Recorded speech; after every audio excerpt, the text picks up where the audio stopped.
Don't judge A book by its cover page అని ఇంగ్లీష్లో ఒక సామెత ఉంటుంది. అంటే ఎవరినన్నా చూడంగానే ఆ మనిషి ఎసోంటోడో తెలియకుండా డిసైడ్ చేయొద్దు అని దాని అర్థం. అట్నే మన సంగారెడ్డి టైగర్ జగ్గారెడ్డి సార్ కూడా గంతేనోళ్ళ మీదికి లీడర్ లెక్క అవుపడతాడు, కానీ సారు లోపల మంచి కళాకారుడే ఉన్నాడు. పోదాం పారి సంగారెడ్డి వైపు చూసేద్దాం ఆ కళా ప్రతిభ ఏందో.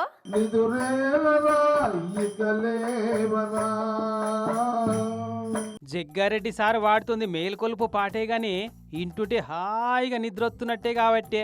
అగ చూడు గొంతెత్తి రాగాలు తీసుకుంటే ఎంత ముద్దుగా వాడుతుండో భజన పాటలను.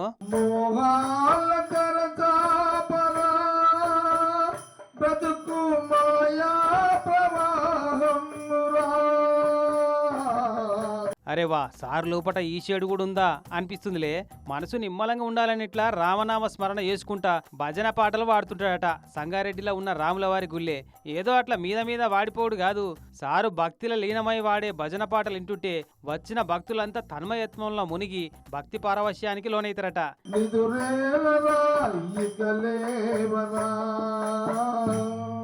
ఇంత రామభక్తి లోపటున్న జనాల నడమకొస్తే అందరూ సమానమే అనే టైపు సారైతే ఇక జవుడు రాదు. ముసల్మాన్ సోదరులతో కలిసి ఇఫ్తార్ దావత్లో ఇట్లా పాల్గొంటుండో టోపీ కూడా పెట్టుకొని.